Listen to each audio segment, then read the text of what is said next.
Hi, I'm Angified. I started Angified Presents. We share the love of music. It has been medicine and therapy. Nothing else worked. It has saved many of us. With mental health, we need to open our eyes. Hurt people hurt people. We ask that you listen, comprehend, and relate with your ears. Form that heart of unity and one. We share on this stage. Statistics, feelings. And ourselves. We stand with the belief to be you, to be heard, and to be original. We all may be different, with opinions and beliefs. At the end of the day, we are all brothers and sisters. We are family. We ask that you join us in a magical journey with artists from around the world. Open your minds, let in the love, and listen with your hearts. We all want a better tomorrow. Be one. Communicate and look out for one another. And then, and only then, will you find the world. We will find peace in all the world. You'll find the world. And you will find in this shining world. He was among us in every boy and girl. Many have been broken, red hearts turn black. Love will melt the ice and turn it back, and you will find the world. You will find the world. You will find the world. And when you find a place called home, where everyone is free to roam, a whole new world, a better place for our children's futures at stake. And you'll find, with music in your soul, laughter in your hearts, together we can grow a better place, with love in us all. And you will find, together we can save it all. And you will find a place called home, where everyone is free to roam, a better place, a whole new world for our children's futures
more.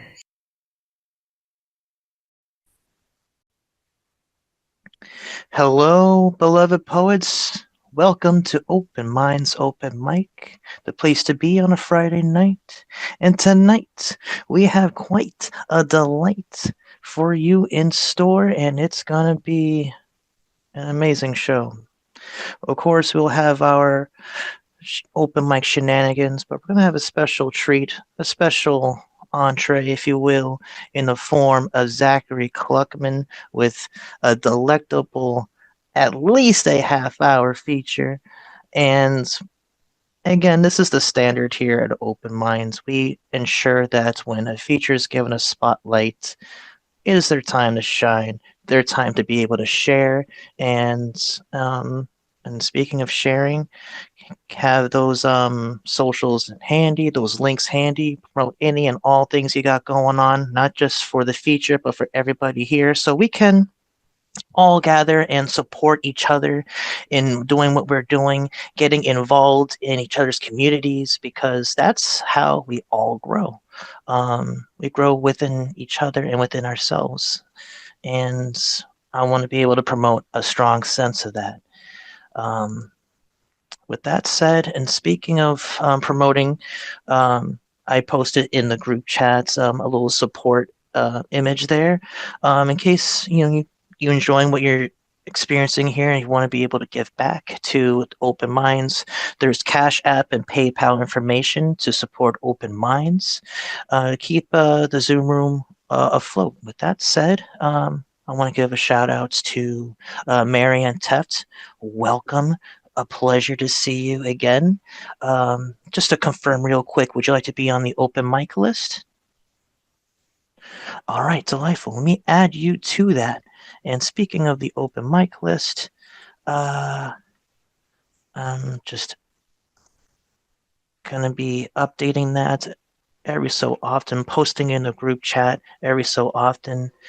So with that said, let's get the shindig started. On deck, we got Beowulf, but stepping up to the plate, leading off tonight, please give it up for John Michael. Please unmute and take it away when you are ready. Hey, everybody. Happy Friday. I have a little piece called Enchanted that I wrote last night. The forest burns and these fire lines spread throughout my land like lightning in the sky. This fire hot, turning everything to molten ember, glowing this thought in the dark of night. Flaming each limb of ash, resurrecting a seed of new growth. Gold turned to green, these luscious fields, the breeze brings with it peace. Beneath the stars I breathe, forever enchanted.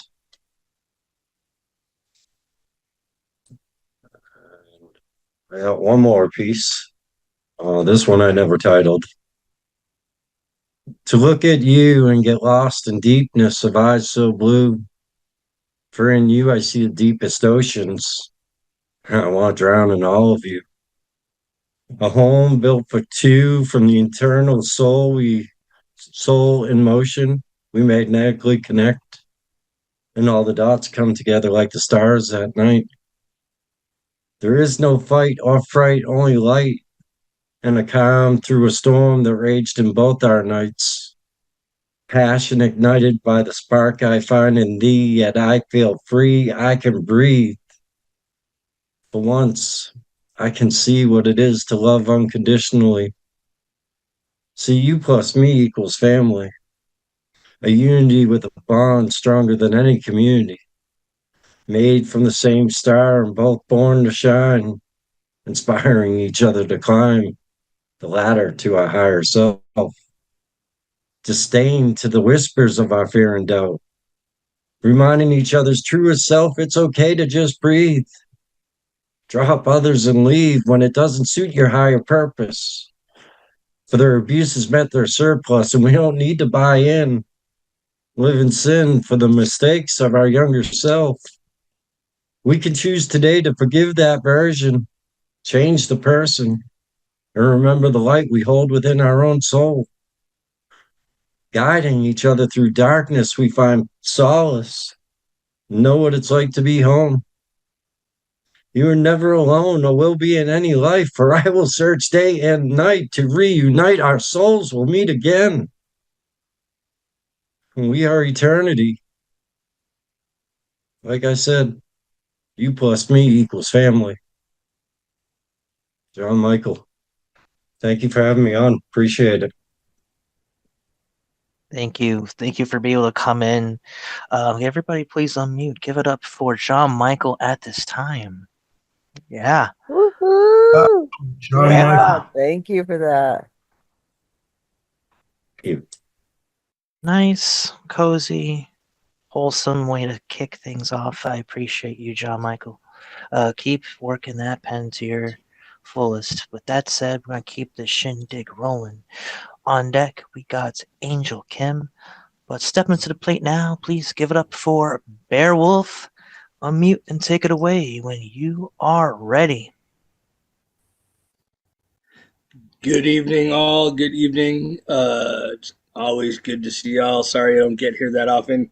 But the semester is coming to an end, so I have some time, and I had to make time for Mr. Zachary Kluckman. Y'all, for real, if not next year, the year after, one of these years, you need to get to the poetry festival out there because it is amazing, and Albuquerque is beautiful, and just check it out, y'all. Just check it out. I got a couple short poems for you.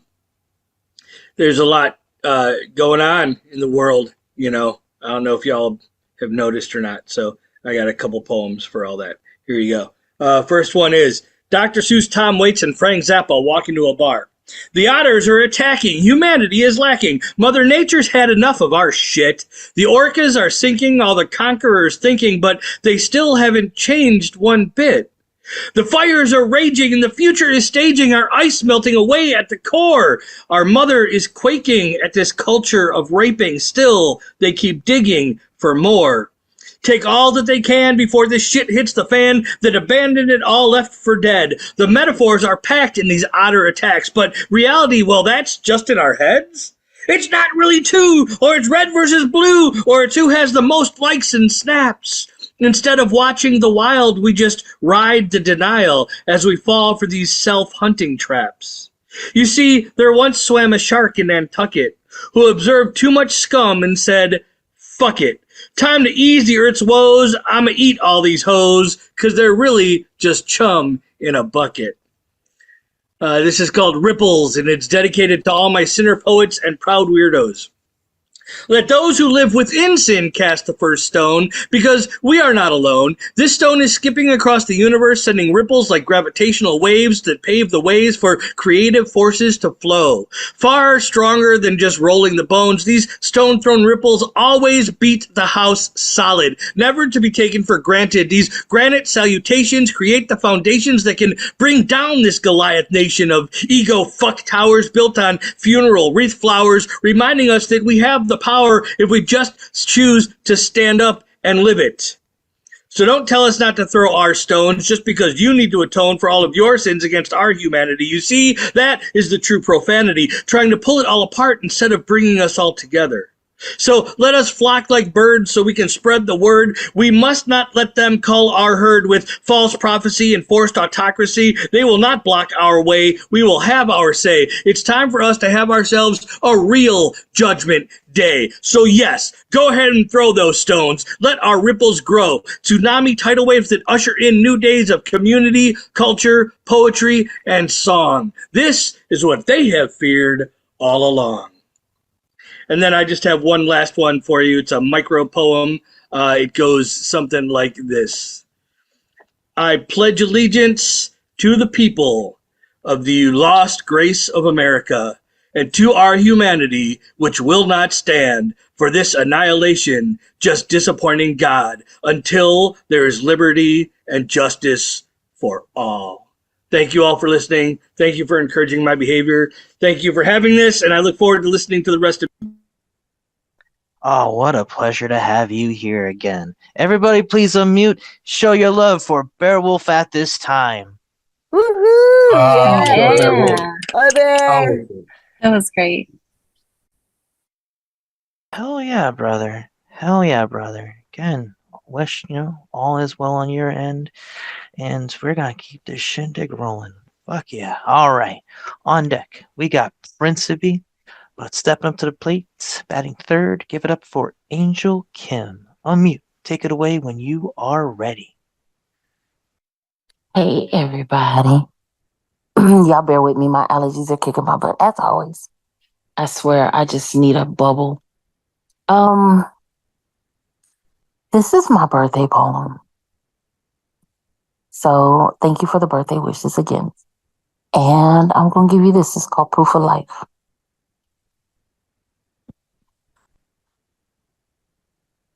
I used to call this day a betrayal. Reminders of breaths I cursed for taking, hours carving their names into my chest. See, I now see my pulse as a no apology. Its sound of unfinished verses, songs God refused to end. I fought in rooms where my silence was loudest scream, unheard, where ceilings pressed like verdicts and my hands turned jury, where I tried to write myself out of existence, but ink spilled faith I didn't know I carried, etching prayers in the morrow of my survival. These scars aren't trophies, see, they hold truths only a battlefield can teach. I've learned survival isn't always grateful. Sometimes it's clawing through rubble with nothing but a splinter of hope and a stubborn refusal to disappear. I used to hate candles, how they mocked me with their fragile flicker, lighting up memories I refused and tried to bury. Now, seeing their flames as proof I've burned but never burned out. There were days I called for an end, marked it in my mind with a period so final I thought it would still everything, and I was wrong. God turned that period into a semicolon, pausing me just long enough to remind me my story wasn't over. Remind me he wasn't finished with me yet. Now each birthday's a mark, milestone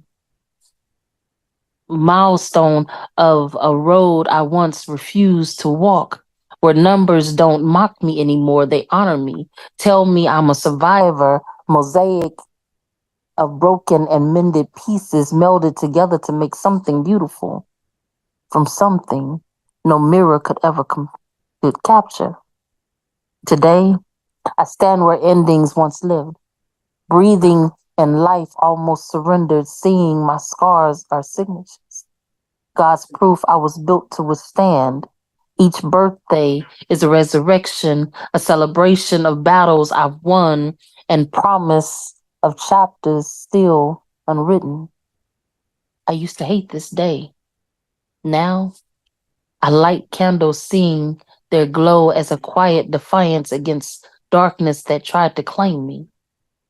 This milestone isn't just a day, it's a monument, proof I'm here, and proof I was always meant to be here all along.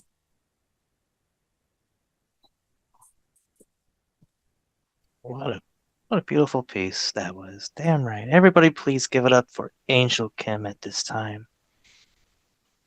That was beautiful. Angel. Thank you. Beautiful pieces. Wow. And we're off to a hell of a start here. Wow. Beautiful, powerful pieces all around. Kudos, everybody. And I'm looking forward to see what happens with the rest of the night. With that said, we got on deck Nemo Soon. But stepping up to the plate now, please give it up for Principe. Unmute, take it away when you are ready.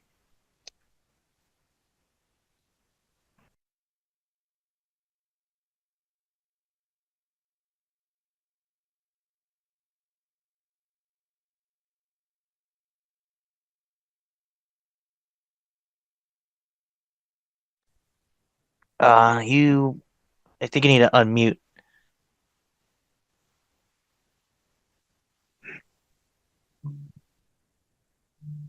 The first poem is called The Nectar and the Flower.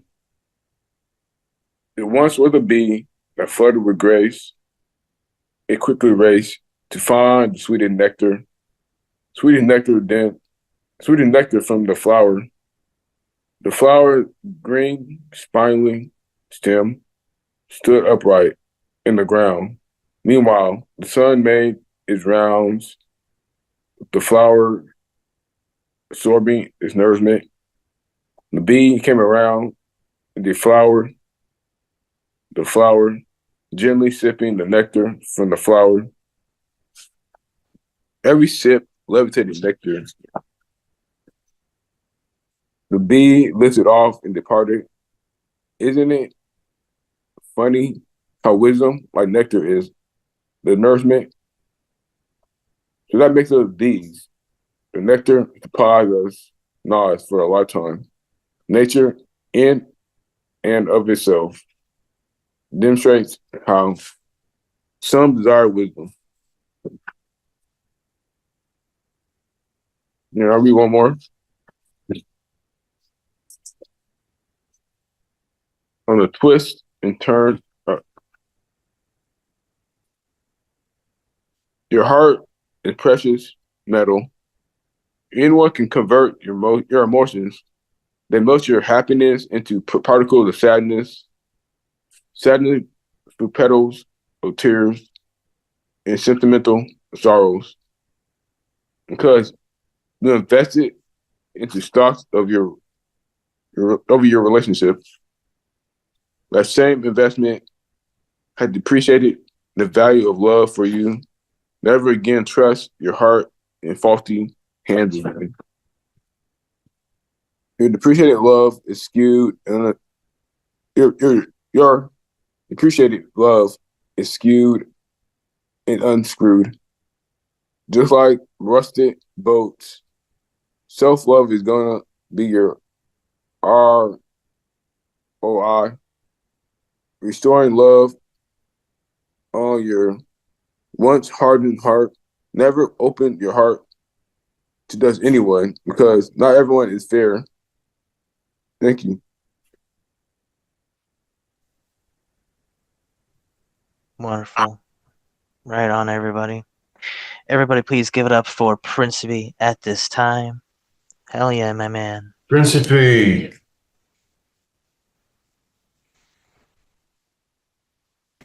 Oh, wow. Got people trickling in. Hell yeah. Just want to give a quick shout outs to Freedom, Terry Rose Jertson, Midnight. Welcome to Open Minds, Open Mic. Great to have you here.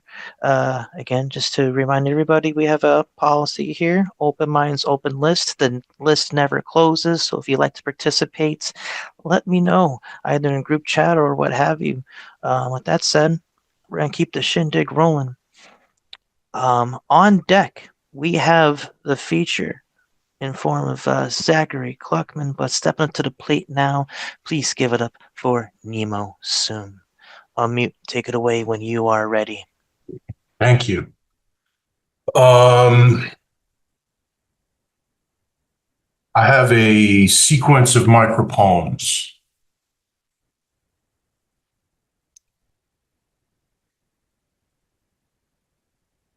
When my father decided it was time to go, he went. There was no hug that would hold him. But I did make him cry. On the day he walked away, he turned back with tears in his eyes. I think in that moment, leaving me hurt. Knowing this was the forever kind of goodbye stung him a little bit.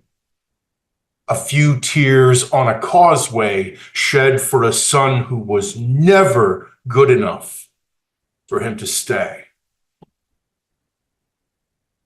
All the grass was dead, and the air was only slightly cold under a silent gray sky. I walked and I smoked. The heart in my chest was freshly broken. still all jagged edges, and I wanted to rip it out to stop it from hurting. As the sky darkened, twinkle lights fought back with their little pools of defiant color. He has so much potential, they said. If only he would apply himself. But I didn't. Books stayed closed, and I played imaginary games with imaginary friends whose mothers waved from imaginary porches. I wish I could have defied my parents all along, but there was so much shame and too much doubt. So many times my face burned at their disappointment, my head bowed by their guilt. I learned to fight myself, learned to hate the dreamer who looked out the window instead of working. Foreshadowing the day I would stare into the distance, an unmarked test in front of me, pen down, heartbroken, the day after my father left for good. My anonymity became my refuge. Odysseus said it to save his life. When he got home, he killed everyone. I say it to save my dignity. There is no one who calls me son. Someday, somebody, maybe. For now, I am no one. For 20 years, I sat at the stoplight near my home, watching the leaves change and the trees turn into forests of pharmacies. Always turning left, blinker clicking on and off, and watching clouds while waiting. Now I go straight through the light in silence, driving home and away from where my heart is. My decorations are staying in the closet this year. Packed up pieces of a previous life. My childhood decorations are in a box in my mother's garage somewhere. They haven't been unpacked in 30 years. My children's tree has 20 years worth of celebrations hanging on its branches. But there aren't pictures of me in the house anymore. And I have to drive home after they've been nestled all snug in their beds. I got blown free by the explosion of another family. Or maybe I was cast out far enough that the place I lived is only a speck in the distance. Or maybe that's a tree. I never wanted to be cold again, walking these empty streets. I never thought I'd be standing on the wrong side of the glass once more, looking in to what it must be like to be together. Thank you. Thank you. Everybody, please unmute. Show your love for Nemo Soom at this time. Nemo. Yes. Thank Dig you. it. Awesome. Dig it, dig it, dig it. Thank you so much, Nemo. As always, pleasure to have you here. Just do a quick little bit of housekeeping. I do see that Nadia would like to participate. Cool. Add you to the list. And I see that Amadeus has joined us. Welcome, Amadeus. Welcome to Open Minds, Open Mic. And I gotta say, your timing couldn't be quite any better because we're just about to dip into our feature. So with that said, it's feature time. Alrighty. So it's an exciting time of year, and to be able to provide some pretty gnarly features on this platform. And I'm excited to be bringing back Zachary Kluckman after having him on the Slam Jam a couple months back. Just that's quite an impact. That's like, I want more, and I feel like the community can use a little bit more of some wholesome energy. So with that said, I'm going to give you all a quick little bio for the ones who aren't too familiar. Zachary Kluckman is a nationally ranked slam poet, acclaimed spoken word artist, and two-time Pushcart Prize nominee.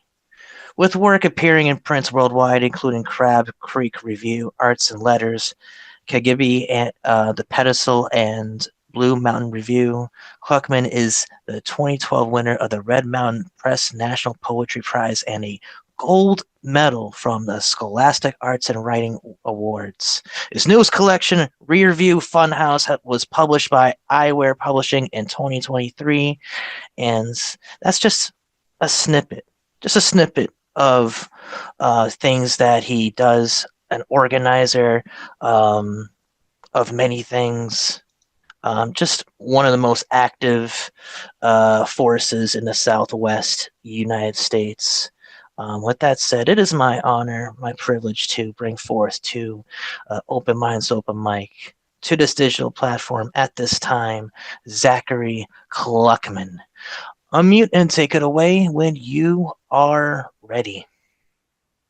Well, thank you. Can you hear me okay? I do want to just do a quick sound check. Everybody hear me all right? Okay, good. Thank you, first of all, for having me back. I really enjoyed being on the Slam Jam the other day, and I just really love the energy of that experience. So I'm looking forward to sharing tonight with you as well. I'm going to add a couple of very quick notes to my bio. First I'll say I do have this rather ridiculous, extensive bio. But ultimately, what you need to know about me is I am a 6-foot marshmallow disguised as a Viking, writing a lot of love poems to my gay children. So that's basically who I am. I write a lot about love because I think that, but not in the traditional sense necessarily. I write those too, but I think that every poem is a love poem.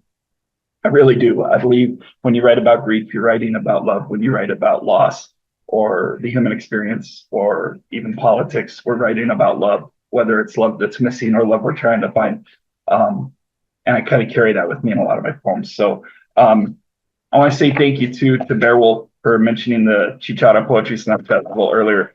It's something we started this last year. Our next one's in March of 2025. And if you get a chance to make it up to New Mexico, we'd love to see you, because it is 75 of the top spoken word artists and slam poets in the country coming together. We do workshops, we do readings that are designed to elevate marginalized voices. We've got National Book Award finalists and slam poets and Grammy winners. And but most importantly, what we have is just community. A lot of people who love poetry and like to get together and hold each other up. So thank you for the shout out. And sorry we won't see you there this year, but hopefully next year. Oh, and if you do make it down to Albuquerque for that, the whole event is free. So you can come for all 3 days for free. Because poetry is too expensive, and that's weird to me. So anyway, I don't write poetry that's political very often. Unless, of course, you're like my friend Hakeem and you make the argument that the personal is political. And that's another viewpoint that I think is really valid as well. But I will say that this one, nice, awesome. I will say this one is one of my most political pieces, in the sense that I feel like we live in a time now when it's really important for allies to be present and to be standing with the people that they're allies with, but not taking up those spaces, right? I think sometimes allies unintentionally take up space and speak for people. And I really think that as allies, our best, one of our best roles is to listen, but also to communicate with one another and other allies and say, hey, let's talk about how we do this appropriately, right? So I wrote this poem in the effort to sort of speak to that.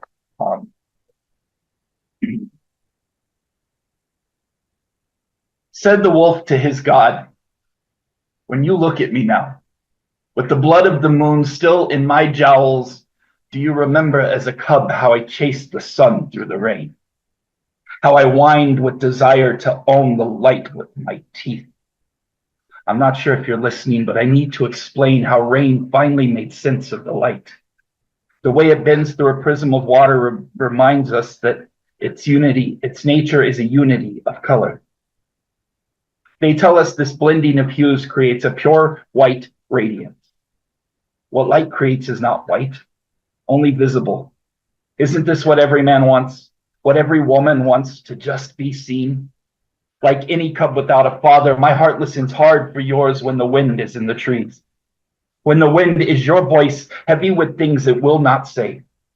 The way light wraps around some bodies until they disappear. An absence only noticed by rain, by chalk and blood and tape. If death is a blind child looking for a hand to hold in the dark, why does it stand so often behind police lines? So often near bodies with dark skin? Why does it do this dressed in the robes of white wolves? I have grown to look like them, born with this coat, with the anger of 1,000 wet birds. I no longer chase my tail or bark at the sun, but I have howled as my dark-haired cousins are hunted for their skin. I am afraid that death will come for all of us. Doesn't that make us allies in this fight? Said God to the wolf, hush, cub, you are not the one being hunted. That is your privilege wagging its tongue. Your words are an eraser in the hands of an artist who is uncomfortable with the work he must do. When I made you, I named you with the sharp end of a bone, colored your fur with a handful of snow, and spoke 2 commands down your throat: love and speak. You cannot do one of these without doing the other. Now bark. Tell the wolves who run in your pack how the light dies if one color goes missing from the prison. Ask them how they will cure their blindness when they have chewed the eyes from their skulls. Tell them they cannot spit me on the ground in their froth and their frenzy while spilling the blood of my children. Do not blame me for your hunger. When has a father ever asked one son to kill another? I have watched you bite your gums for a taste of blood. Tell me, cub, when the men come again with their guns and call the white wolves to their side, whose throat will your jaws find? Said the wolf to his God, I will do as you have made me to do. I will stand with my dark-haired cousins and offer my blood to the moon. Raise my voice to the wind and call all wolves to remember we are kin. When we see the gunmetal or badges come shining through those trees, we will stand together and we will show them our teeth. Thank you. That's that piece. Thank you. That one took me a long time to write.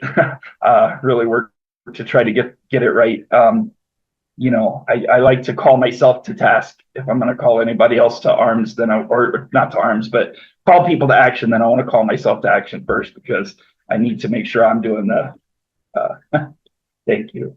I need to make sure I'm doing the work too. So, I'm going to change it just a little bit now. I want to do, this piece is kind of one of my signature pieces. Folks who know me probably know this poem well, but it is a poem that I wrote because I find it fascinating how afraid we are of affection in our culture in America, especially with our own children sometimes. There are some strange ideas about, it seems like we have this messaging in our country that once a child is 6, 7, 8 years old, we're meant to just, not really show them the same kind of affection anymore, because now they should be okay, right? And that's insane to me. That makes no sense to me. So I actually had people ask me this question, and I decided as a poet, it was up to me to respond to it publicly. So that's how this poem came to be. To the man who asks why I still hold my son's hand. I don't do it every day. I don't even get to see him every day. The moment you become a parent, you begin counting down to this, to the letting go. My ribs are an abacus measured in beats of his heart and the number of moments we have left that he'll want to be this close to me. But in the time we have, we are studying the philosophy of clocks. When first built, clocks were given hands as their instrument of time. I believe this is the clock builder's way of reminding us to hold on, because time is a stampede of horses running straight at the cliff's edge, but the people we love are the parachutes we take with us. So when the road runs out beneath us, we do not fall. Nah, we cannonball at that fucker. Listen, there's not much of it. So time is the greatest gift a man can give to his kids. My father gave me 3 gifts. A little red wagon he gave me for Christmas, a hand-stamped leather wallet he made for me in prison, and the hole in that wallet where whatever currency he hoped his memory would become fell out. No matter how poor I have been or become, I will never be my son's empty wallet. All I can give him are palm prints whispered into his hands and memories of crossing the streets. He will know I was there between him and the trucks, pretending to pull the sun out from behind the moon's ear and put it in his pocket. My son still believes my hands can do magic, but I'll leave the escape acts for runaway dads. Those Houdini cowards whose families have been left holding the chains on their absence. I am not gifted with wombs. Do not bleed sacred or know the secret name of the song that is sung when a child's first breath is taken inside of his mother. I cannot swim in that ocean, so this is as close to creation as I will ever come. But every time I hold my son's hand, I can feel God's heart beating. Why do I still hold his hand? Because he still wants me to. And listen, if we're telling the truth, aren't you really only offended because you're worried that me holding his hand too long will cause him to seek affection from other men? To the homophobe who's overly concerned that me holding my son's hand past a certain age will cause him to grow up gay. Fuck you. If my son grows up to kiss sunlight from another man's lips, then by God, I will walk him down the aisle, and if he'll let me, I'll hold his hand all the way to the altar. Listen, I have a theory. There is one secret that love shares with the math of the universe. It's the subtraction in the equation that causes the problem to exist in the first place. This is true for a man and his kids as well. So as long as he is reaching out, I will take nothing away from my son, especially these hands.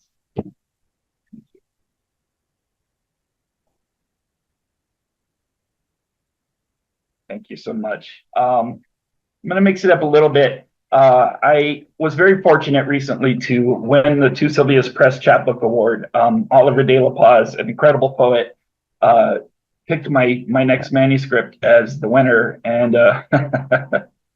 nice.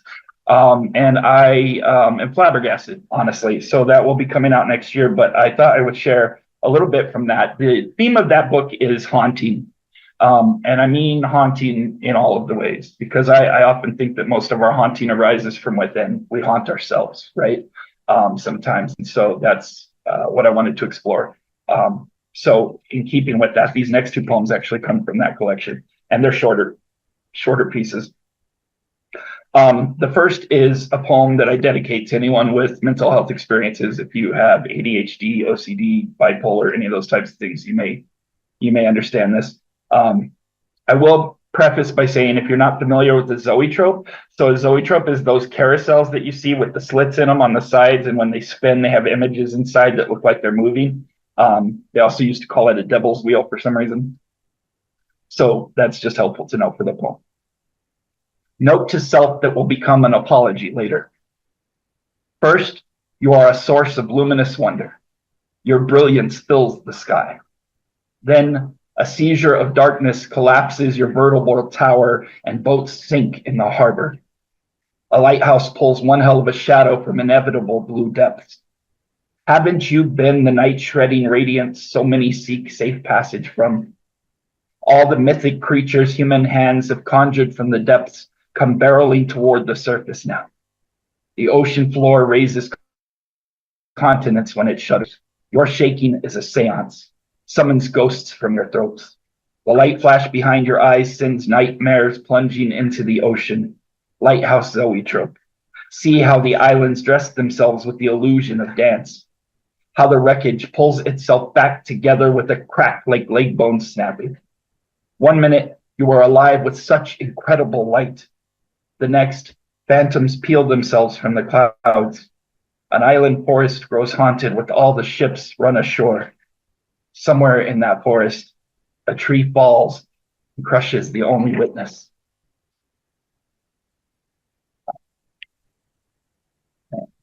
Thank you. This one, I'm not gonna lie, this one is actually one of my favorite poems. It's called Possession. The neighbors report seeing a faceless figure sitting doll-like in my windows at night. Listen, I won't feign surprise. Sometimes I forget to wear my eyes. I put them on so carefully, this dry erase expression mimics birds in flight. My eyelashes grow in rows like shark teeth. Of course, I look startled. Waking each day surprises me, the way tigers arrive at a feast without their feet. Stealth and camouflage are defense mechanisms of the superior beast. When I hide in the grass, someone always complains. I once believed I had this chameleon DNA, but it was just youth trying again to make sense of fear. I do not belong to some genus or species named in a romantic tongue. I'm not that rare cryptid who emerges from the brush one sunny day, surprised by the commotion I have caused. Just a man, sopping wet with potential, as all good clay should be. They say we are made in another's image, and I wonder if they mean frightened. If they mean so unsure of creation, part of them is given nightly to wandering naked down these halls, looking indoors as if unfamiliar with this particular arrangement of rooms. Rooms full of butterflies battering the walls in their cavernous home. A domed roof gives the illusion of freedom to the cage. My head works under a similar design. The random whirls of knot and wood often lead me to question whose fingerprints these are.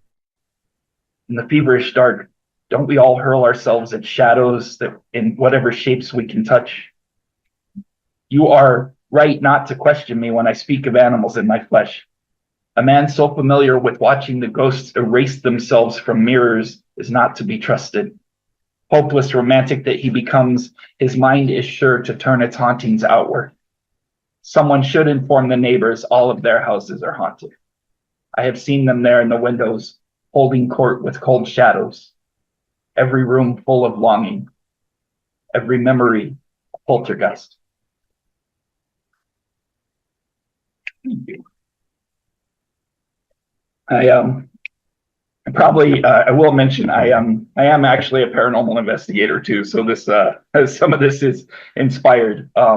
Yeah, it's a very interesting field of study. So just shift gears again. Oh, thank you.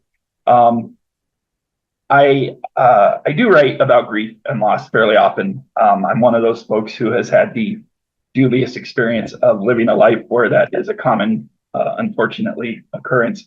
And I think a lot of poetry is about trying to understand the missing, what's missing. And when we speak about haunting, that's often where that comes from, I think, is trying to make that peace with that, with what's gone. Anyhow, this next poem, I will give a trigger warning for because it does talk about self-harm. So, if you need to step away for a moment for that to take care of yourself, by all means, please do. At 14, my best friend Jerry was the pastor's son, who carved the name of every girl he loved or wanted to love into the flesh of his arms with a razor blade. One look was enough to earn his blood. They called him crazy, but I don't trust the word sane, so let's just say committed. He never forgot their names, could tell you what color their eyes were. Still to this day, I wonder if wearing their names made him feel less lonely or more. I used to tease him and ask if they understood that this was what he meant when he told them he wanted to take them in his arms. His skin always spelled lonely. They called him crazy, but I wonder if they ever thought the word brave. Letting go is hard when you fear the expiration date of every smile. All he ever wanted was some small proof of each moment he came close to love. Each raised letter in his skin was a smile he had touched. Every pucker of flesh, a kiss he could still feel with his hands while we got high outside the church where his father gave sermons. His body was an illuminated manuscript painted the color of romance, written in a violent braille. So desperate for touch, he touched himself with pain, with bleeding. I asked him once. He said he felt every cut. I was always too afraid of the pain. Not the cursive or the bleeding, but the goodbye. I have spent my life writing letters only to myself on paper. These poems are the names of every person I never had the courage to lose. What he did to his skin was probably wrong, but what I have done to my own heart may be worse. He was Bradbury's Illustrated Man, one scar tissue tattoo short of his own story. I was more Frankenstein's monster, borne away by darkness and distance, with the dark jealousy for the romance he had with his skin. a witness to the strange intimacy of his pain. I wonder if Jerry has a family today, if there was any room left, a patch of skin near the elbows or something around the wrist, perhaps to allow their names to spill across his skin. Or if he is still alone, has he crafted a complete alphabet of missed connections, drafted dictionaries of desperation down his legs, every word another person whose name was goodbye? Wherever he is, I wish that I could tell him that I will not start carving names in my arm or open a vein for love, but because of him, I did not wage war on my skin. I tore my heart open with a pin, found myself a child hiding inside, traced the blood to the wrist and wrote, because of you, Jerry, I know it doesn't have to hurt to open your arms. Thank you. Thank you so much. I do got a few more if everybody's okay. Are we still good?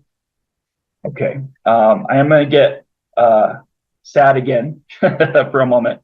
I wrote this poem years and years and years ago. And it's a poem that when I first did it, I couldn't do the poem without crying every single time.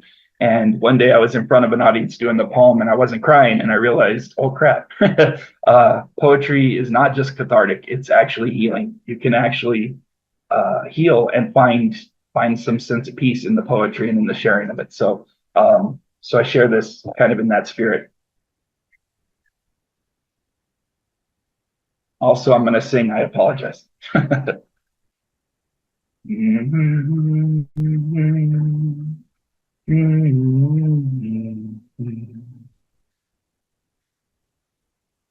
Knew how hard your skin could get. Until I held her hand last week and the callus ran away with the soft feminine I somehow came to expect.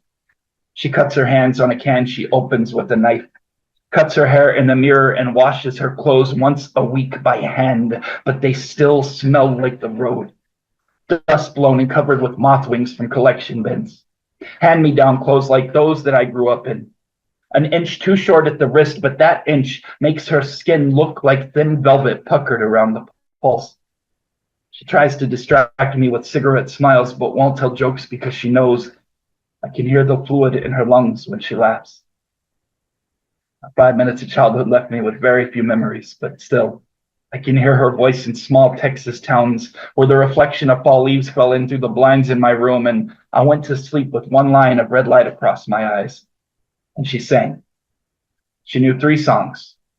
You Are My Sunshine, Hush Little Baby, and Rod Stewart's You're in my heart, you're in my soul. You'll be my breath should I grow old. I remember these words like prophecy spoken in the midst of cicada mating songs at pecan-picking green-finger days. And I carried those words with me through gang fights with only me on my side. Carried them when we disowned the family tree to separate young limbs from unhealthy leaves, and I carried them when she swore that she loved me but didn't really like me much because I missed the school bus one time.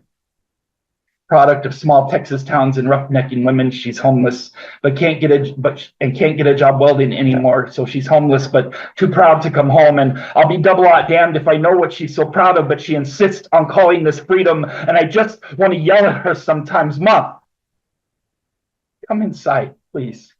It's cold. One day she'll start a publishing company, Percheron Press, which makes sense.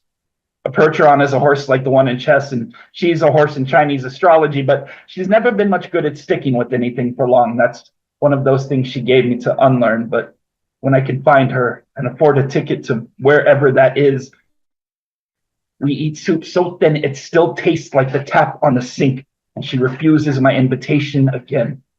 Her slow fade reminds me of this poem she wrote in 10th grade. It was called Tears in the Mist, and it was brilliant. Another prophecy of failing before she lost the key to this cage. Or no, you know what? Maybe it's me that's failing, because I want to hammer myself into whatever absurd shapeless bird form it is that would set her free. But that joint in her hand just curls its thin smoke around her fingers, and she rocks herself in a cross-legged daydream of trance, struggling with a past that just won't let her go. And I still want to yell at her sometimes, Mom, wake up. The language of birds is hers.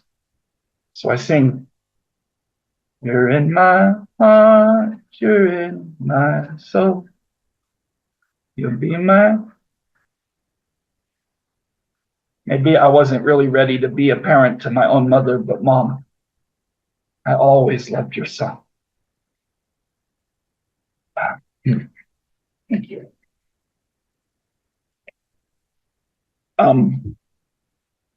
Continuing along that happy path, I got one more about her. This one's a little bit different in tone, though, so we'll see what you think of. This is actually a pretty new one. Only a few people have heard this one, so bear with me. We'll see how it goes. It's called Stained Glass Operating Room. Like most children, I thought crayons would taste the way they look. And I really, really wanted to know how purple tasted. Unfortunately, I learned the hard way that they taste more like candles than candy. But then I learned how to draw, or at least how to color the walls. And for a 4-year-old in love with kaleidoscopes, the way the color shifted on those walls when I would spin as fast as I could was a kind of magic. My mother, the visual artist, could recreate Vallejo's dragons as if they rose from her wrists. Her hands understood light so well I believed they were a gift of the sun. She painted the way afternoon draws a shadow. It's funny how memory holds on to some things.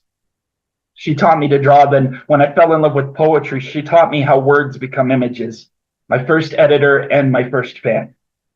She taught me to avoid mixed metaphor, reminded me that poems don't have to rhyme all the time, even when rain on the roof sounds like a shower of dimes. And because of her, my mental thunderstorms sometimes become applause, a standing ovation for alliteration, but I keep coming back to that room. How I wished all that imagination on the walls made them into windows, all that color making stained glass in my eyes.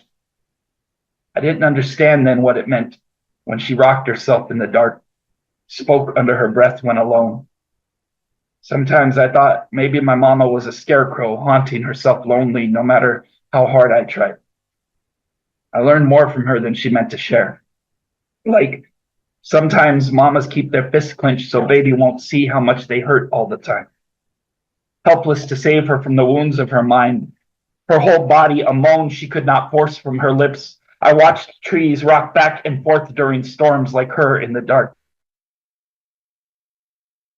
Like rain in the pecans. But memory is a useless endeavor, so maybe it is today they tell me she's dying. Ironic, a woman who struggles in silence, losing her mouth to cancer. Like her mind attacks her body for whatever grudge it holds against its own beauty. And I am that little boy again, looking for a crayon to color the walls, determined to draw her blue out into the open, strap it down in my stained glass operating room. I am her son. It is my job to save her. Her voice is the last note of the last song played on a broken piano when she speaks. It is the first time she admits she hurts all the time. But memory makes time meaningless, so maybe it is still today when they remove the roof of her mouth, cut away the cancer, or maybe tomorrow they tell me she will live and she seems disappointed. Or yesterday she dies years later on the floor of her trailer alone. Maybe memory is the kaleidoscope and all or none of this makes sense, or maybe it's all how you choose to look at it. All I know is, if grief was a crayon, then I have eaten the whole box, and there is no light coming through those walls. Thank you.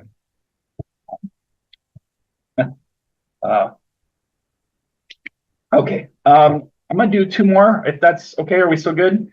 I don't want to overshoot here. Okay. So we're gonna end on a positive note. I promise. I promise. This one though is really important. This is another one that's new, and not many people have heard this, but I feel like it's a poem I needed to write right now because a lot of folks are going through it for whatever reason since the pandemic hit in 2020. It seems like the last 4 years have just been a long train of difficult moments for a lot of people, including myself at times. So I wrote this for anyone who needs it, essentially. And this is called Love Letter If You Hurt. I'll tell you what I tell my ghosts when they come for a visit. Fear was here just a few minutes ago. Sorry you missed him. Listen, I think you should know that I tell you I have known beauty, I mean that I have seen the view from Pikes Peak first thing in the morning. Watched a herd of deer nibble slow grass in the early morning fog near Fenton Lake. Red clay running in the rain. I mean that I have stood in the ocean and read poetry to a bird trying to swallow the sun. I have watched my own face on the body of my child open its eyes for the very first time. I mean that I have seen you smile, even when it hurts. I know that sometimes it hurts. Sometimes the sky seems to exist only with the purpose of holding you down, to remind you of wings you were not born with. Some days, so many things hurt, it feels like your skin is made of thorns and your bones all end and break. I'm born with a special knowledge of pain, built only to carry the hurt, and not just your own, because God damn it, you were born with a heart too big for one person alone. I know how you give it away, how people smile, call you strong, tell you how resilient you are, how proud they are of your strength, how they are never the same people who are not there with you in the dark, who have not seen you curled in your bathtub, hands clenching at emptiness, reaching for a body exactly the shape of your loneliness, how you look phantoms and memories when no one is there to hold you. I know you're afraid there will never be anyone there to hold you. And if they are, you'll wonder why, what they want, how their absence will haunt you when they eventually leave, even though you pray to a God you may not believe in, that this time, this one fucking time, let it be real. Let them be real, please. Sometimes it feels like no one is real. Maybe you aren't even real, but listen, this is. I am and you are real. It's fear that isn't real. Though it seems your constant companion, a ghost stalking the long abandoned halls of your heart, your head full of whispers when you are the one who has to hold everything together, when you are the one everyone expects to be the hero, expects to know the answer. Yes, maybe you had to raise the parent who was supposed to raise you. Maybe you care for your parents while they disappear in front of you, wash the hair of the dying, or explain to black holes why it is not okay to try and swallow your light and expect you to still be the only star in the sky.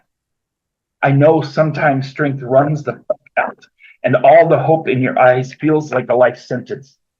I know you feel guilt or shame when you can't help them, when you don't always know what to do.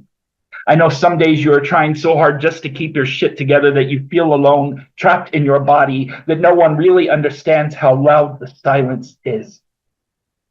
Let me tell you again about beauty, about the smile you wore the day you discovered $10 in a forgotten pocket, the way you laugh when your cat jumps in your lap, when you write a poem so good you can't wait to share it before you convince yourself it's not good enough to share. Let me tell you how the sun framed your face the day you caught that big fish, or the rain adapts itself to your body wherever you stand. Let me tell you something true and real, and please, hear me when I say this. I love you. I have spent a lifetime haunting myself. Almost died 5 times, close enough to death to recognize the darkness behind his eyes. I have survived somehow. Times I should have died. Times I wanted to die. But I have been sober now for 25 years. I have started to hold hands with my inner child and work towards forgiveness. So when I tell you that I know miracles, you'll just have to take my word for it. You are a miracle. You have nothing to prove. You are enough. Honestly, every time I see you, my heart breaks a little, because that's what miracles do. They break you just a little, just enough to remind you you're alive. And I fucking love how alive you are. Thank you.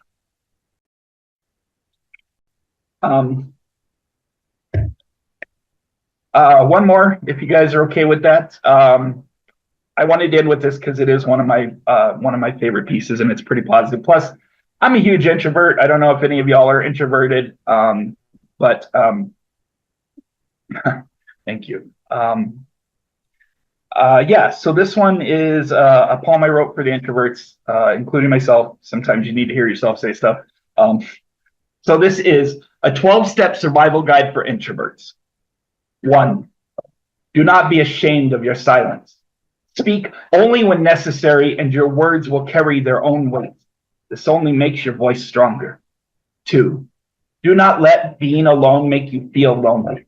Use the extra time to unwrap your middle name like the last box of dishes from your mother's kitchen. Learn to love the mirror for its gentle insistence that your skin carries light like a postal worker. You are here to deliver something. 3. Treat the word love like a prayer. Speak it only when your soul has been shaken by a spirit so powerful you find yourself on the floor. Do not expect it to save you. Love, like prayer, is an act of faith that makes your body a holy place. So do not surrender your prayers to anyone whose hands are not clean enough to heal. 4. When you do choose to speak, do not whisper like rain. Gather as much of the sky as your lungs can contain. Scream like crickets, like cicadas. Covet the moon. Convince the sky of your claim. 5.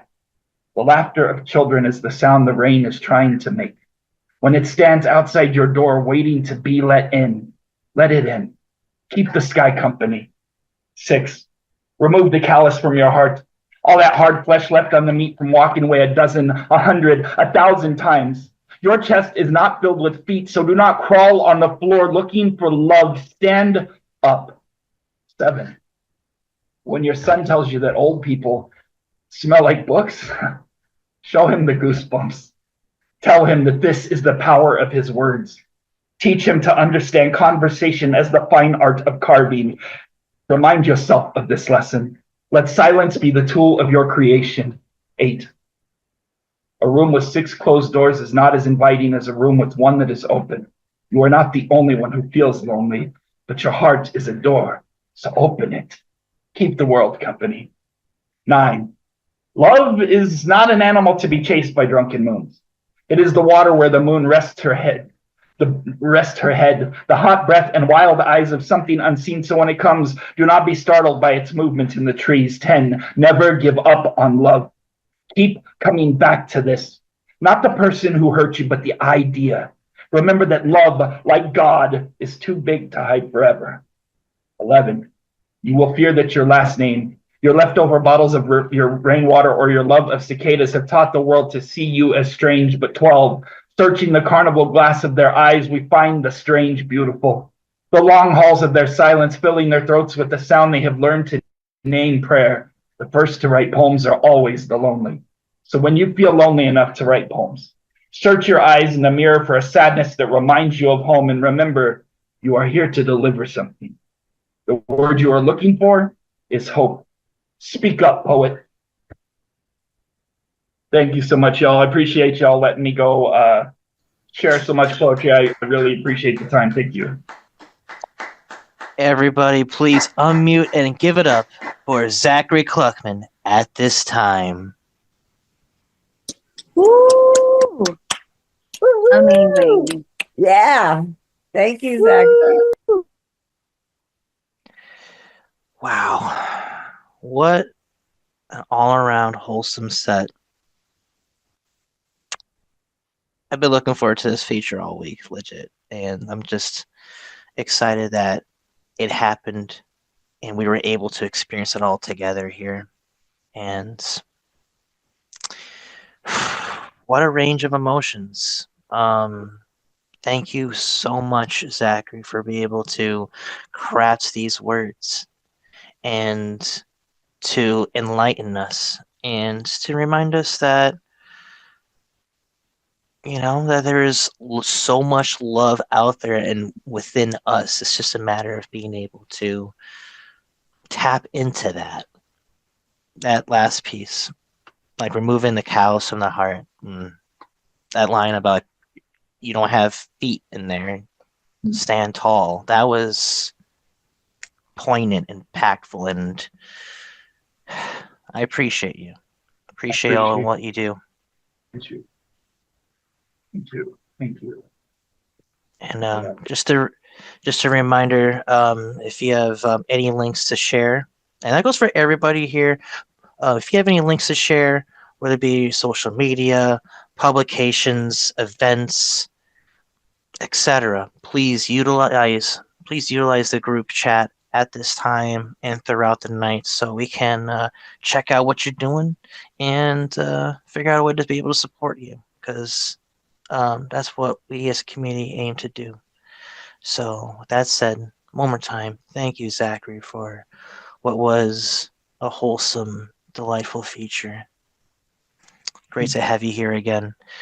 And without further ado, we have a nice, hefty open mic left here. So I reposted the list not too long ago, but just to give everybody a quick heads up, this is what we're going to be looking at for the time being. On deck, we got Black Noise, but stepping up to the plate now, please give it up for Marianne Teft. Unmute and take it away when you are ready. Thank you so much, Dre. Thank you so much, poet friends. And Zachary, what a real pleasure to follow you. I thoroughly enjoyed meeting you and your work at the Slam Jam, and what a beautiful resonant set it was tonight. I really needed it and appreciated it very much.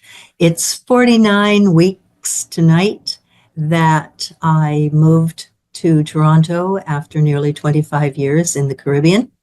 And this is the first poem that I wrote in 2024, and I'd like to share it again tonight as the year draws to a close. It's called New Home. My new home is almost entirely of others' design, but naturally so when you leave one house with 2 decades of memories clinging to citrus walls and ochre tile, to enter another with all you can carry in 3.5 bags and promise rising from rag-rugged wood floors. There are my baskets of shakers and shells, souvenirs of songs and strands from Amsterdam to Oz, displayed above a humming radiator instead of an airco. The palm frond rainbow fish that has held pride of place since my daughter toted it home from grade 6 art class now swims above a comfy sage green couch, clad in fabric that leaves a swish when stroked with a hand, stumped down a winding staircase by 3 pairs of arms, plenty of clever geometry, and only a little blue language, because Cynthia and her husband thought I would like this 3-seater, so much more than the futon whose lineage was equal parts sofa and buckboard. Oh, and that espresso machine in the front hall is for me, too. Not to forget the strong, slim space heater that has quickly become my new best friend. My sliders no longer survey a wide lagoon, strobe lights on the causeway, or midnight sky that embraces 3 islands with arms thrown wide, but as I warm my palms with my Sunday cuppa, contemplative and well-rested, I glimpse the winter-sleepy backyard through a ground-level casement window, grateful to think these rooms have been fashioned in hospitality and love. A sliver of sun falls across the keyboard, and I am at home. As I am here tonight, I really have needed this so much. Thank you so much for welcoming me, Dre and poet friends. I've been a little MIA the last month or 2, and it's really great to be here with you tonight. Thank you so much. Always a delight to have you. You know, you're always welcome here. Everybody unmute and show your love for Marianne Teft at this time. Woo! Yeah. Beautiful piece. Marianne, oh, thank you so much for that. Beautiful. And what a way to get things into, back into the open mic section here. Great transition from that feature. Again, shout out to Zach for what was a dope feature. And also shout out to everybody who has performed thus far. This has been such a groovy night, and it's been one awesome wave of energy, and we're going to keep on riding this wave. So ride with me. All right. So with that said, on deck, we got Freedom, but stepping up to the plate now, please give it up for Black Noise. Unmute and take it away when you are ready. Hey, everybody. Just been sitting back listening, and I'm full. I'm full. I have definitely been fed tonight, so I can't wait to hear everybody else who's coming up. This poem is called Sour Honey.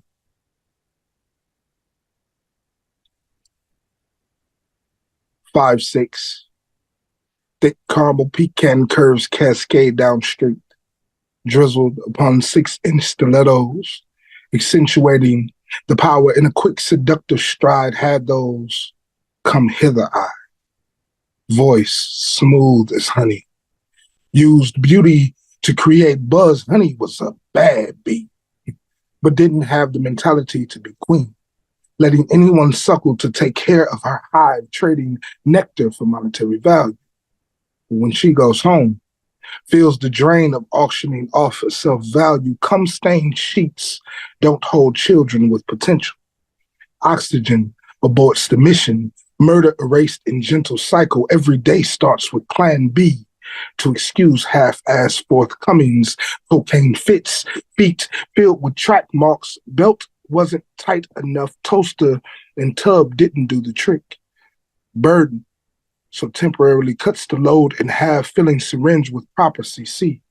Single tear trickles down face, melting away world's ending. Days come and go without sun.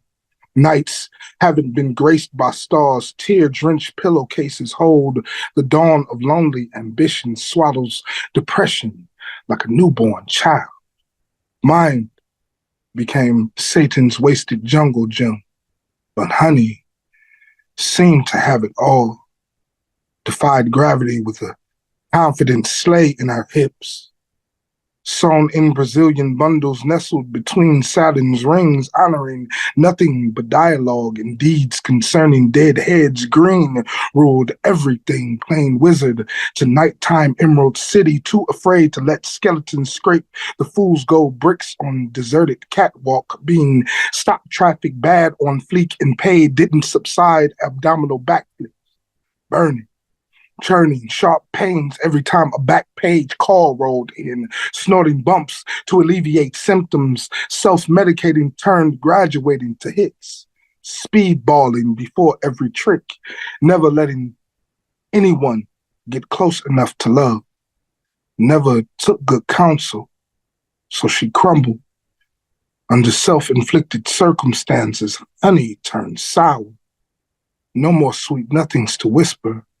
Frostbitten, had no more come hither in those eyes. Strung out, dehydrated bones caught self-loading down street. Monkey on back caused her to move on down to a viaduct penthouse in the mud. Your change won't change her. She's already spent. Can't afford a clue. Has no sense to live nor die. A bag a day will keep the demons away. But we thought honey had it all. Peace.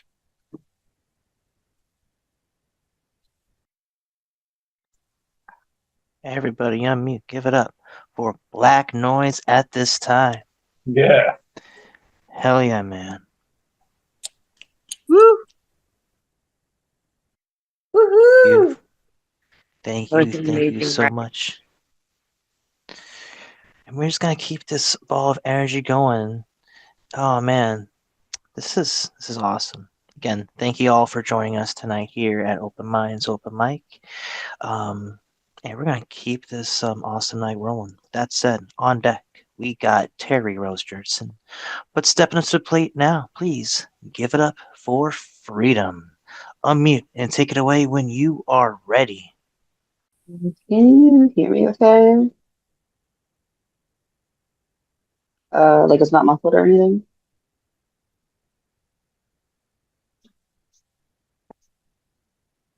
Checking my headphones. I'd like to read like 5 poems that are like mid-length, if that's okay. Cool. Okay. This one title is kind of like, give me 1 second. Change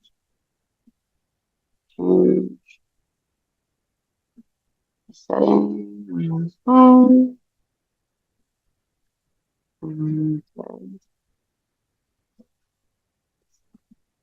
This one's title is like messages like this from who knows how many beings. You are the past, present, and future combined, and when they intertwine, my darling, the world will explode, waves crashing and old systems burning in the name of freedom. So please breathe easy, my dear. These struggles seem to be buried deep, but there's no shame in what you no longer try to erase, and the strength of standing in that truth. There's glory in this, and we hold you in it. With pride and admiration, the lessons we're all learning will heal wounds too deep to even penetrate, and you'll feel it also. Know your worth, and not that this is something of a fault or to be silenced in guilt, because you're the one to hold all of this, and I don't think you understand how fucking admirable that is. There's no shame to be held, so give it away and let us hold that and stomach the pain. You are never alone, but I want you to know you can do it. And when you reach your hands out every time you are together, years of lines and hearts, now go be this bright being. Do not shrink the pain, do not erase the shame, stand tall in it all. Every part of you is a spectacular speck, and I can't wait for you to see all of it. I, Lee, love you endlessly. This next one is. Let's go to the audio. The next one was more like a prompt of like rainbow kaleidoscope winter girls. For a rainbow in an attempt to hide the overwhelming darkness that was eating me alive. If only someone could have seen the hidden messages and the intricate style of my braids. But then my winter girl self was too frozen to let that seep through, the words that needed to. Or I guess it's easier to look away to those that are frozen. I'm still looking for my hidden kaleidoscope, but maybe not meant to be seeing the world through a rainbow and sunshine on the daily. Sounds like a toxic kind of positivity. There's that suffocates all the things brewing within me. The storm just needs to be released, and over time the weathering, cleaned up, comfort first this time maybe, gets easier. Nobody really wants to think about the stupid dark shit that is heavier than it needs to be, in the sense of it's easy to take up all the responsibility, to listen news, instead of a bright emergency exit. Like to claim this life as just mine, leave some of the heaviness behind. The perpetrators can hold that. I'm good with keeping too much in my backpack. Life's got enough rocks on its own, and the only healing I want to take ownership is mine. Enough scapegoat shit. It's such a dishonor to my soul, no longer allowing them to sidestep their own healing via methods of abuse that I'd rather forget. But for the love of my being, I'll work on that healing. But for me, not for a perfect version of human, not because I owe anyone anything, not because I need to be good enough, just healed enough to be worthy, to have a right to live and breathe freely. Isn't it ironic how much weight a victim of surviving carries? When that breath that's still labored, shallow, quick with fear that safety has not settled into yet, if one can even find it, however long that takes, those breaths, this beating heart, is enough all on its own. For those latent with guilt over an existence, lists of symptoms that comes from actions they did not choose, the confusion can be constant, but coming to terms with one's existence, being aware of generational curses, determined to break them, just that awareness matching the heart that keeps drumming, regardless of existential feels, is enough. So breathe easy. The rainbow after the storm, as the clouds clear away, is for you too. Thawing with the glittering atmosphere as the sun starts to peek out, winter girls find their kaleidoscope key, narrowly escaping death with the help of settling spirits, finding spring again. And then there's 3 more. Second one. This is not a simple contention. It's a whole fucking revolution. It's a reminder that the strangers whose eyes you pass over have a story and needs from this community. You and I and me's. We are nothing without one another. If you think otherwise, you need to get it together. Yeah, love yourself, but isn't it easier to love someone else? Why is that? Start there and find that love is contagious. It'll spread little buds within all of us. To love self is to be able to spread it outside of ourselves. To those that are low, how hard would it be to lend a little flower? How much would you really lose? If you realize this truth, then you know it's only a gain to give. It doesn't take away, it builds up a flame and keeps us all warm. Like the sun chose 8 planets, right? But those planets took moons and used their gravity to keep it together. Like Jupiter and all its greatness could have just been alone, big and strong, but I bet it felt like it wasn't warm enough, so it used gravity, keeping Galilean moons within it all, and the other 80 something, 70 something moons along with it. Because, yeah, see, no matter how strong, big and strong you are, even the planets need other beings. And I'm aware this isn't scientifically sound, but the sun's warmth was a starting place. Not to mention asteroids, dwarf planets, comets, and all the other astronomical creatures. None of us survive alone. And if all of you've had until now is yourself, then, my friend, I feel you. My hyper independence carried me this far, but I always craved a love to settle into. Like when something good happens or I'm upset about something, having someone to talk to meant the world to me. Now I've found those peeps. All I want to do is carry everyone through this loving journey. Take my hand and come along with me. It's only a quarter or half or whole self, whatever you can give, even if it's a little, smallest bit. The love we receive and allow ourselves to receive, the love we give and allow ourselves to receive can make all the difference. I have 2 more. It's been a while since I've read, so thanks you.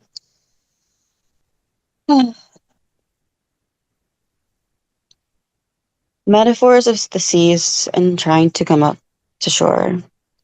What happens when I don't feel like swimming anymore? So forget drowning. Let's imagine something else. What if I just burned up all the water, walked my phoenix self to the shore, broke down a little more, burned out? How long would it take before I reached beyond myself? How long till I realize I need help? And the timeline of accepting that, dried up with seaweed drowning wings, so flight isn't an option. My muscles feeling weightless, so I'm barely crawling. Maybe what's worse than the abuse itself is the self-denial there. Like I know I didn't root that in me. I didn't care to it, water anything. I didn't care to it or water anything, but at some point it became part of me. I know it's possible to unroot those now. I don't have some concrete formula, despite wanting to bottle it up. It just seems to happen in many moments. Circumstances that happen by coincidence, halfway in control of it, but alas, I'm going to dismantle the house and uproot the shitty foundation, burn it down and build my own little place. Home for me this time. Sometimes home becomes the people that respond in the moments because I need them, and I got sick of pretending a long time ago. A phone call, text messages, memes, whatever capacity. Thank you for being here for me. I finally feel less lonely. Transmuting some good love this time. Everything's complicated all the time. But in the little moments, I see the changes, I feel it, and all I can think as I sit in my house by the seaside is I'm so glad I'm still alive. Finally, this life of slash is mine. And last one. I just want to quickly interrupt. I just want to just put a limit there, because we do have a list, and I want to make sure that this steadies along. But with that said, I do appreciate what you were able to share here tonight. With that said, everybody please unmute and give it up for Freedom at this time. Woo! Truly beautiful. Very deep. Amazing to hear. Thank you.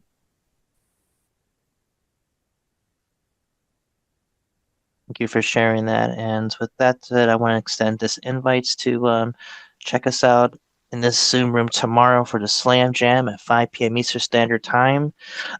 Tomorrow we're going to be having Tanish Kaur as our special guest coach. There'll be a slam. There'll be a slam workshop where we pretty much simulate a poetry slam experience, but instead of getting scored, you're getting feedback from the community and from the special guest coach. And every week it's a different coach, different perspective. And aside from that, there will be an open mic, so there'll be plenty of room for participation. And we're looking forward to be hearing more from you. It's been a while since I've seen you in this Zoom. I feel like I've seen you in the past, but it's been an ill minute.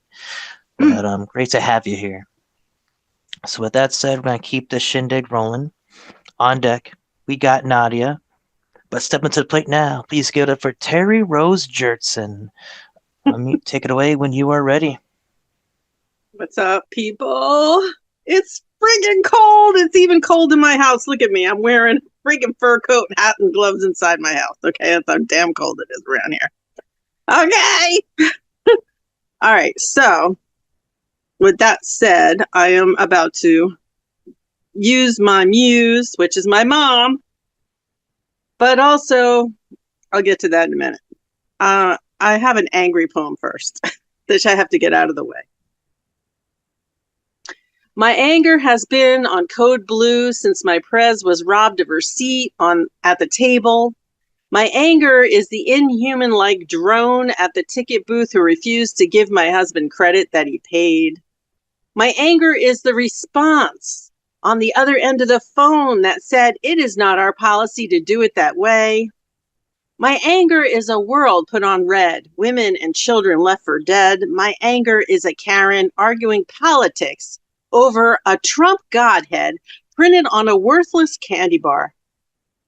My anger is a 3-gun shot fire and miss. My anger is the marketing genius that thought of this. My anger is a corner in a small-minded town spewed with endless red propaganda shit. My anger is the orange tang neo-Nazi president in KKK America. That's that. Here's second piece. Hope left the building with Elvis. Hope we don't blow up the country. Hope was still on the ticket until a few days ago. Hope was alive before cancer took away another artist friend of mine on the 8th. Hope we don't all die today. Hope was the babes in my arms as they looked up helplessly, yet knew I was there to protect them. Nothing has changed. We still need to protect them from Orange Julius. Okay, moving on. Getting older is not so bad when you consider the alternative. This gem spewed out of the mouth of the woman who bore me and trained me up in the way I should go.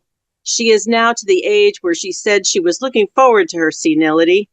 This is worrisome for me and for her, making no contact and forgetting where she left her phone or leaving it turned off. Police wellness checks and her not understanding why. Second muse piece. Another unacknowledged birthday from the woman who gave me life. It's been many more days of the latter than the former. Seems incomprehensible to me that a mother can forget the passing of something roughly the weight and size of a watermelon out of her body, not to mention the 9 months of occupying the same body. So what? That time has passed. It wasn't as if she was the old woman in the shoe. She only had 2. Life does get complicated as we age and have the body and mind failing on a daily basis, walking into that room and forgetting what you went in for, the panic that sets in when you misplace a bank card or another important piece of identification. Still, just an acknowledgement that I'm alive would be nice. I send her things to help her remember special days, but to no avail. Still, it is beyond the pale to be so oblivious to others that you forget your own child's birthday. And that's me. Everybody, please give it up. Unmute. Show your love for Terry Rose Jertson at this time. Right on. Hey, woo! Yeah. Wow. Wow, indeed. Wow, indeed. It's been such a delightful experience to be able to hold space thus far. And as of now, we have 4 more poets, the final 4. And we're not talking about March Madness. We're far from March, first of all. So with that said, let's get on to it. On deck, we got Escape Artist. Let's step into the plate now. Please give it up for Nadia. unmute and take it away when you are ready. Thank you, Dre. I have two pieces tonight. The first one is Lantern in the Soil. Birth is the discovery of beginnings, the place where the flow of life exists. Life is like a seed splitting apart, a divine transformation as a great journey begins. Life's river flows forward, carving its path, a body of water on fertile ground, creating conditions where diverse life can be found. A coconut seed falls to the ground, embraced by the earth, carried by waves, whispering of new beginnings. The land receives it with love, an energetic hug, allowing space where roots are free to grow. Roots established, reaching for sunlight, aiming for love and freedom, stretching outward, leaning on inner strength. It learns, adapts, adolescence in motion. The divine plan whispers, growth is possible, stability is near. Flowers bloom, bearing fruit, sustaining life itself in the process. Providing coconuts to beings nearby, the tree becomes a part of the divine balance, a web of life, delicate yet strong, integrating energies for all's well-being. The divine plan whispers, growth is possible, stability is near. I'm sorry, I just got lost on my poem.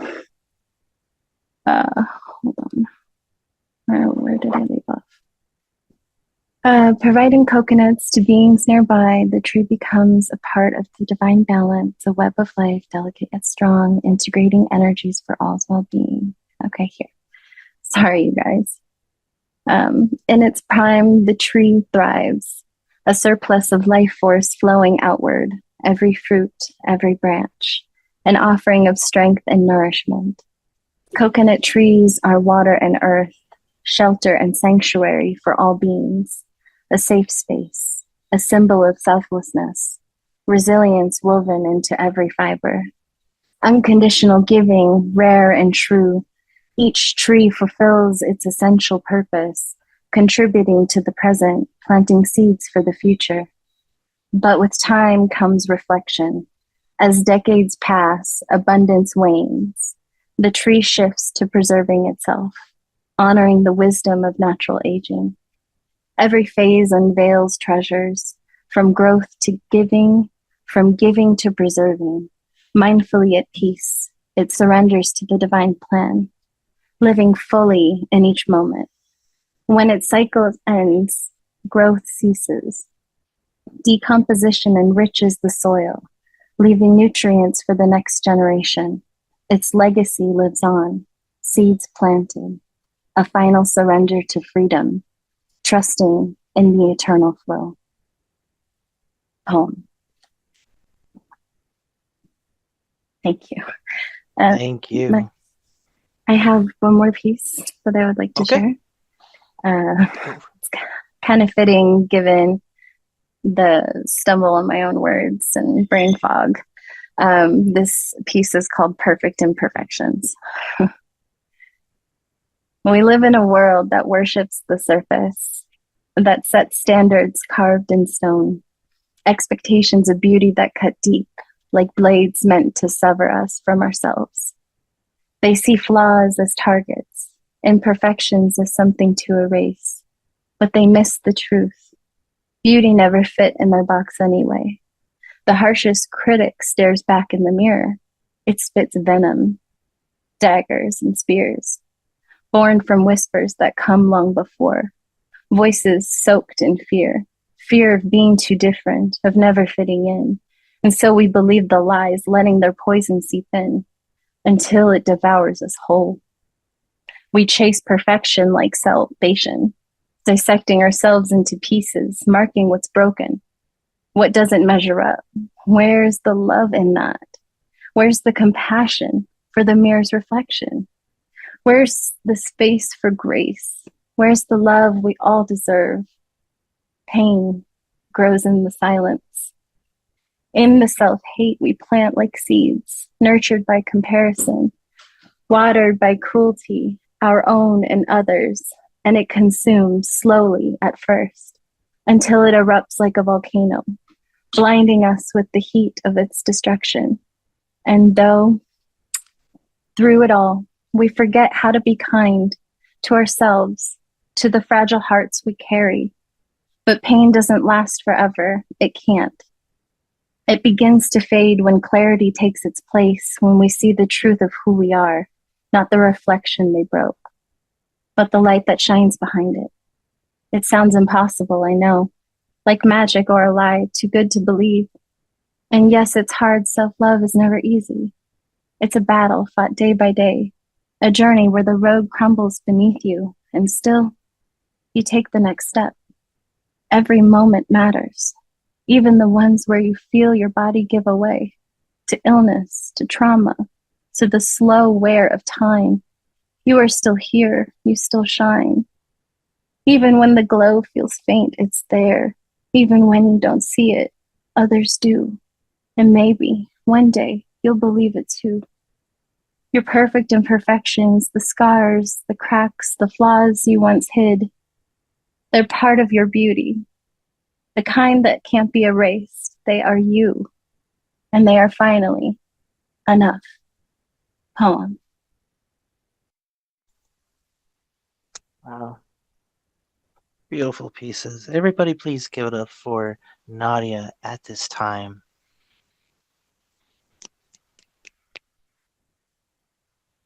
Wow. A talent that is blossoming with every performance. Keep it going, Nadia.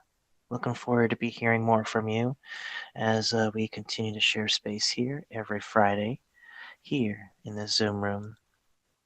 With that said, just want to give a quick shout outs to Erica Floyd. Welcome to Open Minds Open Mic.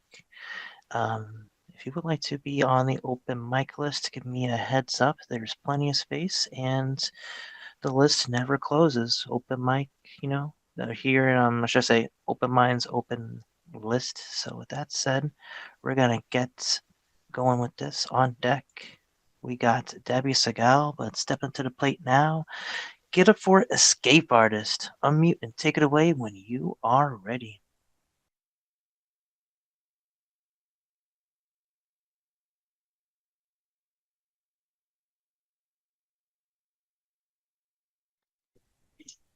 Sorry, I couldn't unmute.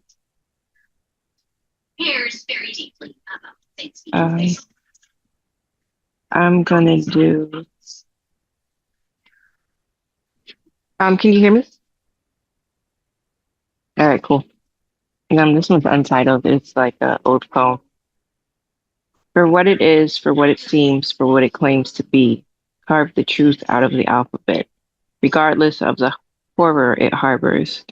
For the blood spilled, for the bodies gone, that our pens sing their song.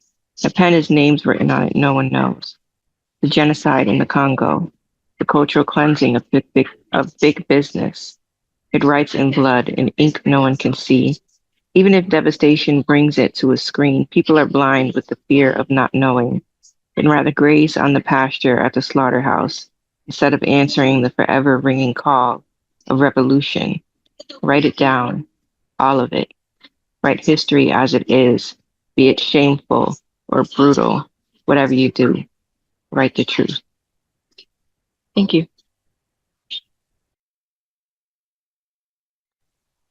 Everybody unmute, give it up for Escape Artist at this time. Thank you. Thank you. Thank you. Thank you. Yes. For that. Awesome. Amazing as always. We appreciate any and all contributions our community are willing to share in this Zoom room. And again, always a pleasure to have you, Escape Artist. Wow. Haven't really fully digested. Thank you for the space. I appreciate it.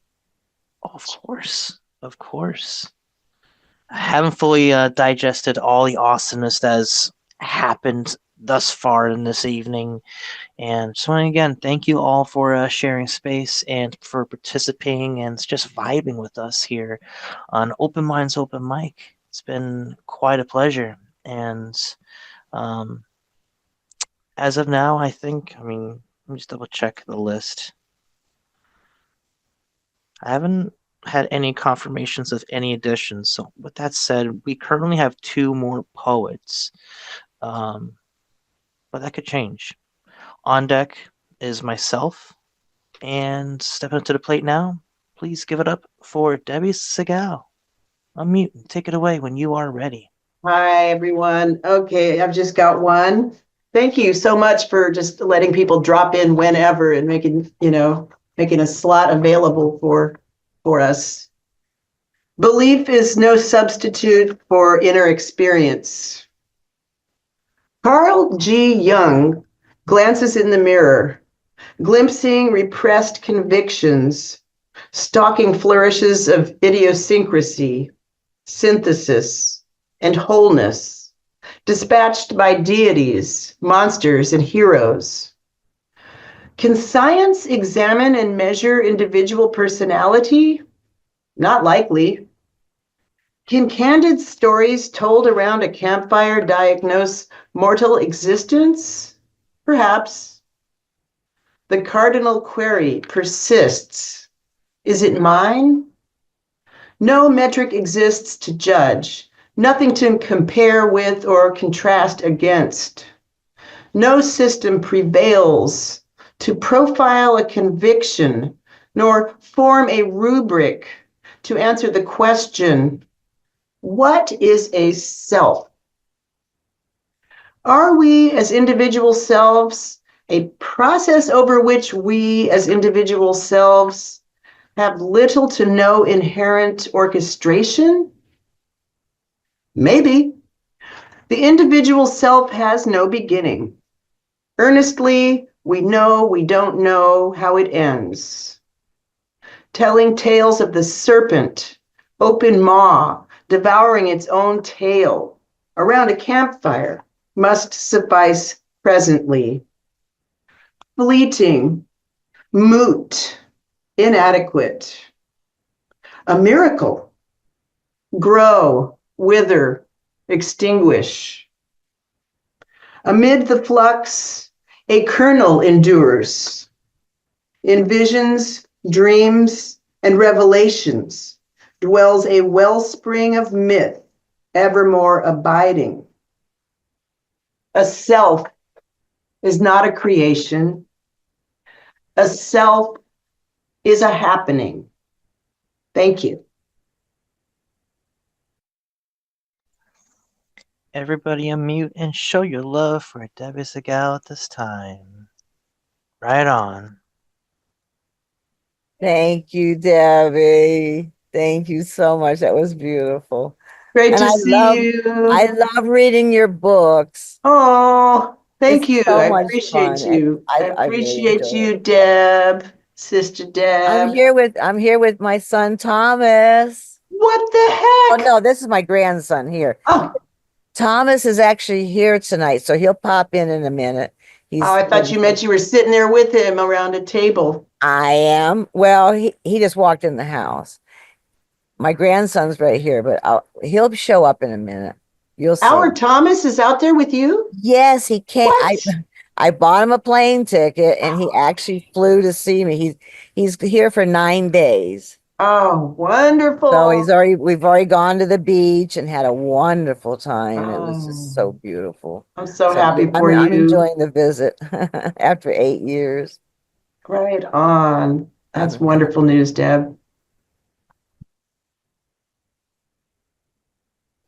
And thank you very much, Debbie Segal. And shout out to Thomas, chilling with the family over in, was it Fort Lauderdale? Yeah. Hell yeah. Good times. Good weather, from what I'm hearing for the time being. And that said, currently, as of now, we just got one more poet for tonight, unless someone wants to pop in or say something who hasn't gone already. But with that said, without further ado, Give it up for me, your host. Ta-da! All right. I had an adventurous day today, and I just felt like having a little fun tonight. Sometimes I like to mix it up with some serious, some political, or sad shit, and with some funny. But we're gonna have some silly shit. Um, so basically sex, drugs, and offbeat impressions. First piece. So I asked myself, how would Macho Man Randy Savage write an erotica poem? So here's Savage Kink.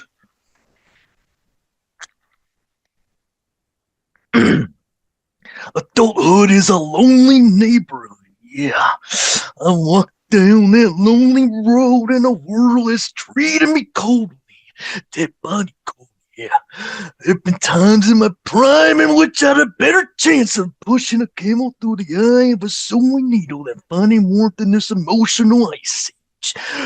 All it takes is a little spark that illuminates through the dark, finding its way to grow into an ember with accompanying warmth that'll surrender into a wildfire that doesn't destroy but rather builds into a ball of intensity that rivals the forces of 1,000 suns. Yeah, I'm gonna render you into a state of shock.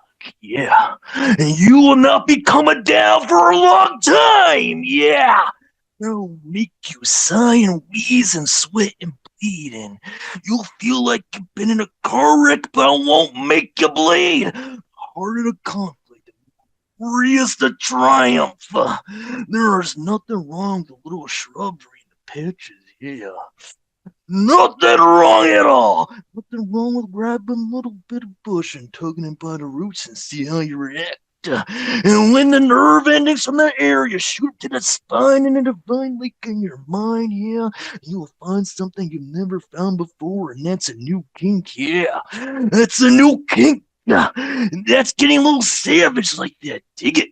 And before you know it, you will succumb to my might and you will be looking up at the lights, consumed by the madness. Yeah, the madness will consume you faster than a blink of an eye. It will happen so fast you won't be able to talk about it. Life comes at you fast, but you will be coming faster. Yeah, so don't blink an eye. Don't buy any ripe bananas, because you might not live long enough to consume them.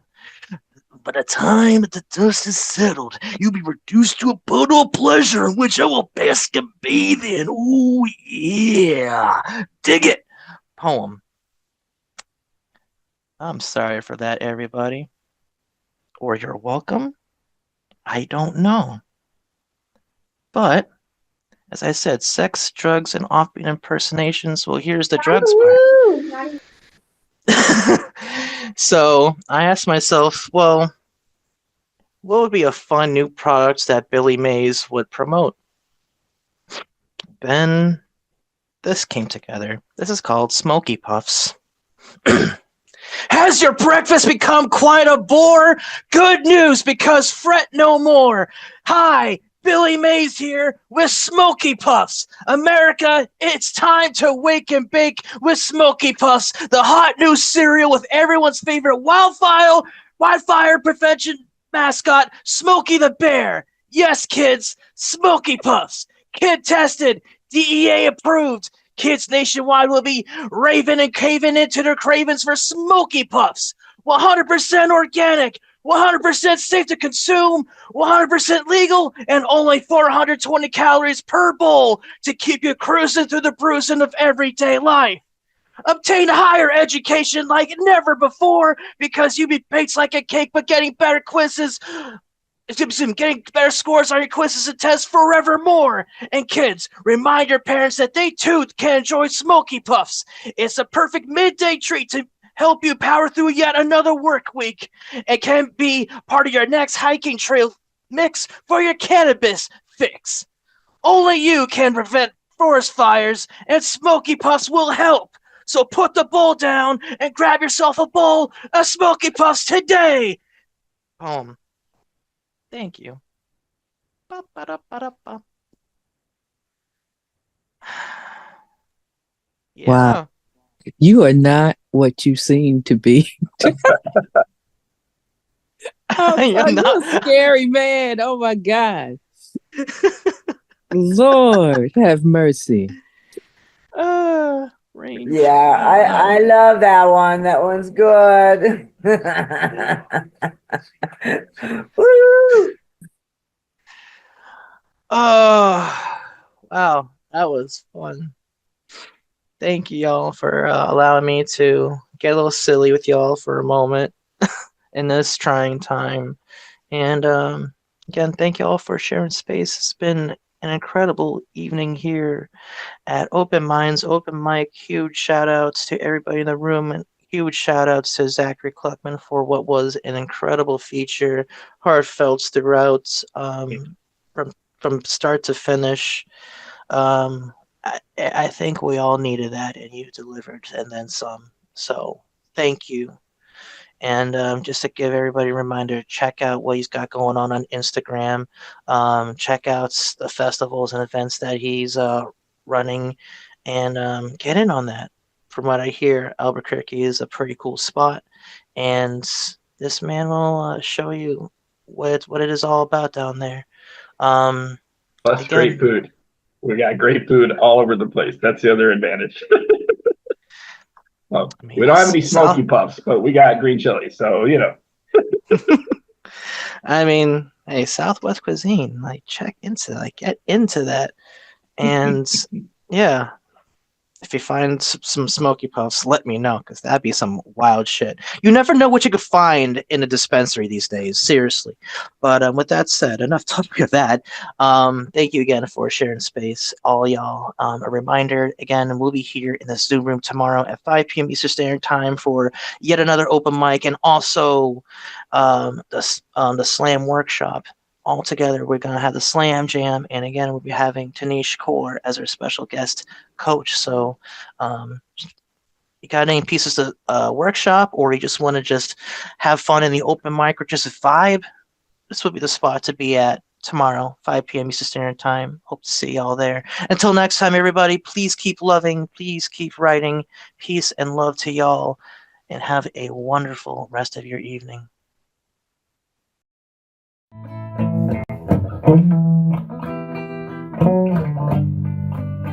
I love you, oh loves. Do you have thoughts? Do you wanna share them with me?